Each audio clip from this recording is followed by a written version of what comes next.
Dan salam sejahtera, kita teruskan dengan perkembangan yang baru kami terima berkenaan dengan vaksin COVID-19. 299,593 dos vaksin diberikan pada semalam, iaitu pada Hari Raya Aidiladha pada Selasa. Daripada jumlah tersebut, 204,000 adalah untuk dos pertama dan juga 95,000 untuk dos kedua. Dalam masa yang sama, ini meningkatkan jumlah populasi divaksin dengan dos pertama adalah 31.5% dan juga jumlah populasi divaksin dengan dos kedua adalah 14.6%. Jumlah keseluruhan dos yang diberikan sehingga semalam adalah 15.071 juta. Kami akan bawakan perkembangan tersebut dalam buletin awal yang akan datang dan juga di astroawani.com.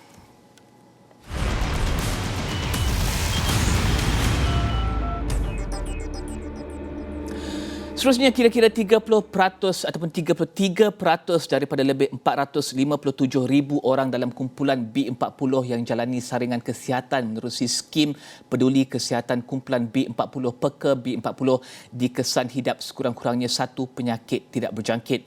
Menurut Menteri Kesihatan Datuk Seri Dr. Adam Baba, antara penyakit tidak berjangkit dikesan melalui saringan berkenaan adalah kencing manis sebanyak 10.4%, kolesterol tinggi 29.8% dan juga darah tinggi 13.8%. Penyakit tidak berjangkit lain yang dikesan adalah kemurungan 1.6% dan juga keresahan 1.4%.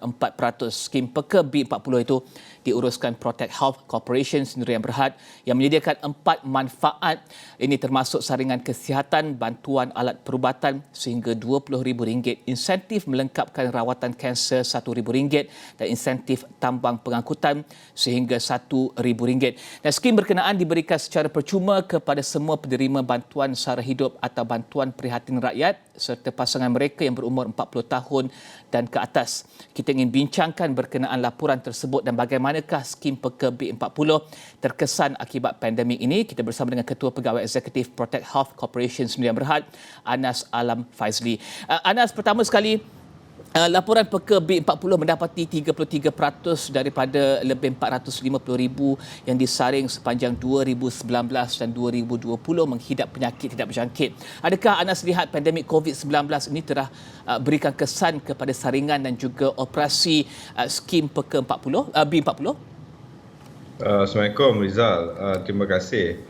Jadi kalau kita lihat data tahun 2019 dan tahun 2020 dan buat maklumat Rizal, kita baru lancarkan laporan tahunan PK 2019-2020 dan jika kita lihat dalam tahun 2019 hingga 2020, apabila pada bulan Februari 2020 kita saring lebih daripada 45,000 penerima B40 dalam sebulan. Namun begitu, apabila lockdown dimulakan pada bulan Mac 2020, kita lihat nombor saringan turun lebih daripada separuh. Dan pada bulan April 2020 kita hanya membuat saringan 4,000 sebulan.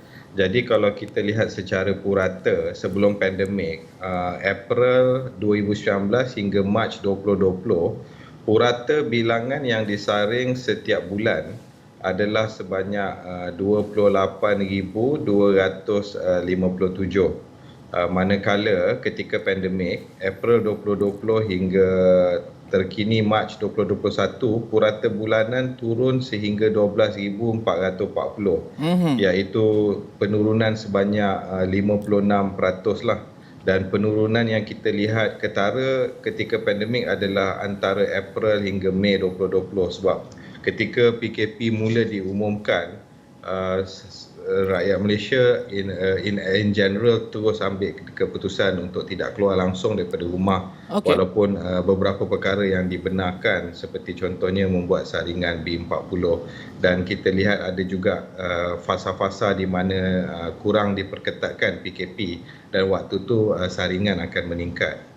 Dan mungkin Anas boleh jelaskan ya, dengan penurunan jumlah saringan ini, adakah ini akan beri kesan kepada kumpulan B40 daripada segi kesihatan fizikal dan mental di tengah pandemik ini, dan juga apakah langkah proaktif ProHealth ketika tempoh pandemik ini untuk tangani berkenaan dengan isu kesihatan dan juga pengurangan jumlah mereka yang datang untuk saringan tersebut?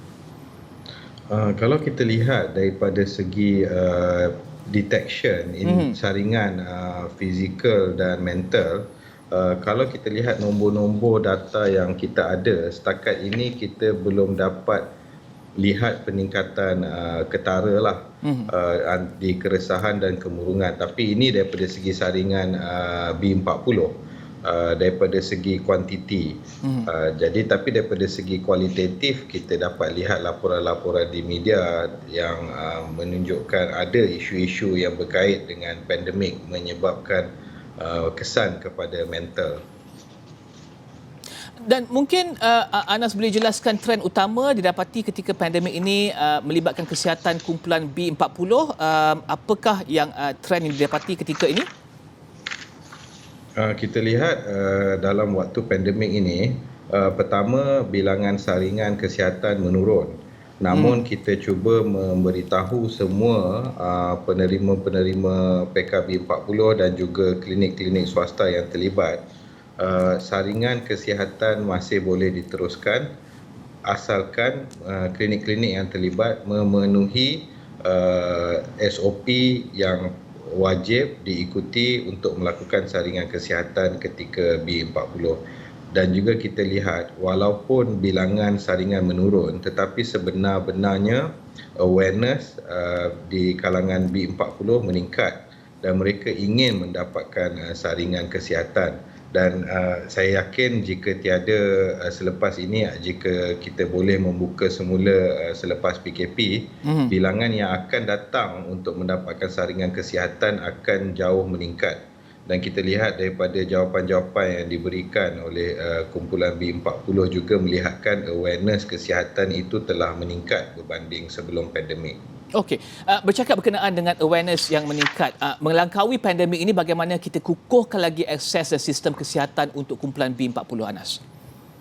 Jadi dalam sebenarnya Protect Health ni antara tujuan asal diasaskan adalah untuk memperkasa jalinan awam dan swasta. Dan kalau kita lihat dalam usaha Protect Health dalam pelaksanaan penglibatan pengamal perubatan swasta dalam pemberian vaksin telah menjalankan tugas menjalin dan memperkasa jalinan awam dan swasta, dan ini akan membantu kita melakukan PKB40 apabila pemerkasaan jalinan awam dan swasta ini secara langsung dapat meningkatkan bilangan pengamal perubatan swasta yang terlibat dalam PKB40. Dan mereka yang dahulunya tidak terlibat dalam PKB40 telah terlibat dalam pemberian vaksin. Selepas program ini, kita boleh menjemput mereka yang sekarang sudah familiar dengan Protect Health untuk terlibat dalam program PKB40. Dan melihat kepada pelan yang ada di bawah PKB40, apakah yang mungkin turut seharusnya ditambah baik selepas pandemik ini? Sekarang ini ada 4 pelan kan di bawah PKB40 antaranya. Jadi selepas pandemik ini, yang paling utama adalah dengan awareness yang baru ini, kita ingin melipat gandakan saringan kesihatan. Seperti yang Rizal maklum, pada masa ini kita dah saring lebih 500,000 golongan B40, tetapi masih terdapat hampir 5 juta golongan B40 yang di luar sana, dan kita perlu menyaring mereka. Kerana bila kita sebut saringan kesihatan, ramai yang tidak lihat benefitnya. Sebagai contoh, data untuk 2019 sahaja, just for prevention and delaying complication on diabetes alone, data 2019 kita melihat saringan kesihatan ini boleh menjimatkan kerajaan lebih daripada 2 bilion ringgit. Jadi bagaimana ia menjimatkan 2 bilion ringgit? Kerana kita menyaring awal dan dapat mengelak mereka daripada kencing manis itu go to advanced stages. dan daripada segi saringan awal ini akan improve quality of life mereka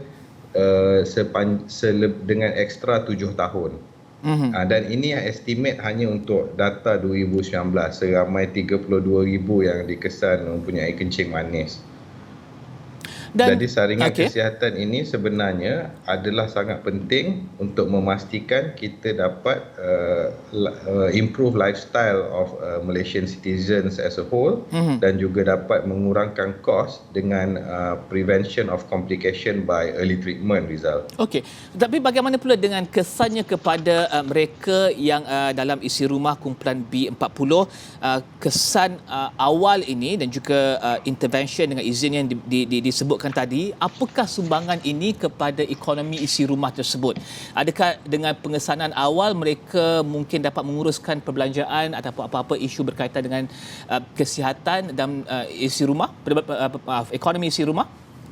Betul, Rizal. Jadi manfaat-manfaat PKB 40 ini diperhalusi oleh Kementerian Kesihatan Malaysia. Protect Health juga ada memberikan input daripada maklumat-maklumat apa isu-isu kesihatan dan kewangan yang dihadapi oleh B40.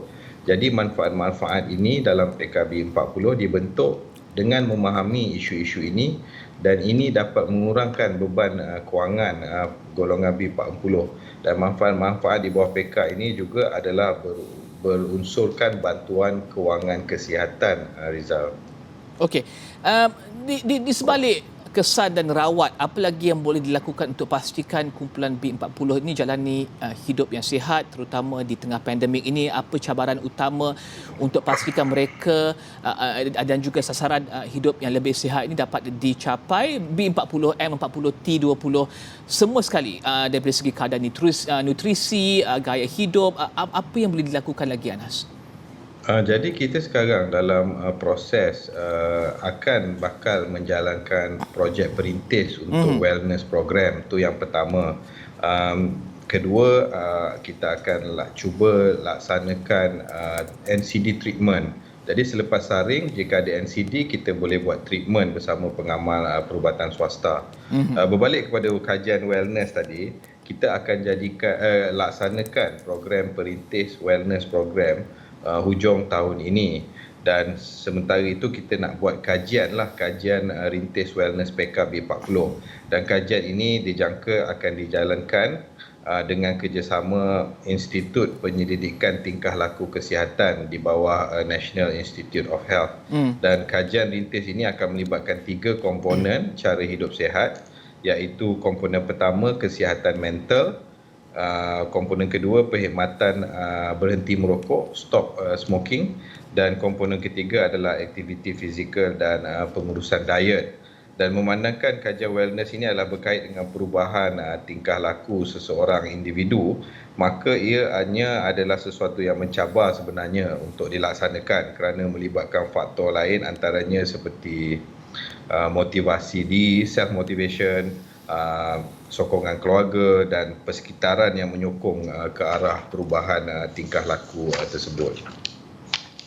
Dan Anas, ramai yang berikan komen berkenaan bagaimana perbelanjaan kerajaan ataupun perbelanjaan kesihatan kita adalah masih rendah berbanding banyak negara maju, dan ini dilihat ketara ketika di tengah pandemik ini. Jadi adakah Anas lihat ia harus ditingkatkan lagi untuk hadapi masa depan pasca pandemik, dan juga apakah kawasan-kawasan tumpuan yang kita boleh tingkatkan perbelanjaan tersebut, terutama untuk pastikan kumpulan B40 ini dilindungi? Jadi kalau kita lihat sepanjang 2019 hingga 2020 berdasarkan laporan PK yang kita baru keluarkan, sebanyak 62.5 juta telah dibelanjakan dalam tempoh 2019-2020 untuk pengesanan awal, kan. The focus is prevention under PKB 40. Kita nak prevent sebab prevention is always better than cure, and it's always cheaper to prevent rather than to cure. And daripada jumlah 62.5 juta tadi, 38.5 juta dibelanjakan untuk manfaat semualah yang keempat-empat manfaat ini. Adakah perlu ditingkatkan lagi jumlah tersebut jika ada sasaran baru? Jadi kita ada beberapa cadangan untuk tahun hadapan. Antaranya adalah untuk seperti yang saya sebut tadi itu perluaskan manfaat kepada manfaat-manfaat yang lain, dan juga kita perlu tingkatkan nombor saringan kesihatan yang dicapai. Daripada 500,000 kita ingin buat saringan yang jauh lebih tinggi, dan insya-Allah dengan jalinan awam swasta yang telah diperkasakan tahun ini, dengan bilangan pengamal perubatan swasta yang lebih ramai bersama dengan Protect Health, insya-Allah selepas ini kita tahun depan insya-Allah kita keluar daripada pandemik dan kita fokus untuk bantu tingkatkan kesihatan golongan B40, dan especially untuk awareness dan saringan kesihatan supaya kita tahu lebih awal penyakit-penyakit tidak berjangkit ni.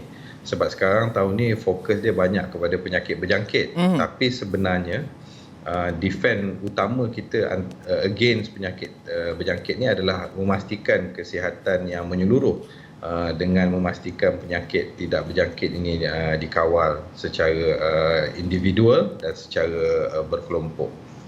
Terima kasih Ketua Pegawai Eksekutif Protect Health Corporation Sudian Berhad, Anas Alam Faizli, berbincangkan berkenaan dengan peka B40 dan juga usaha untuk mengesan penyakit tidak berjangkit di kalangan kumpulan B40 dan juga bagaimana ia terkesan ketika pandemik ini. Kita akan berhenti berehat seketika, kembali selepas ini.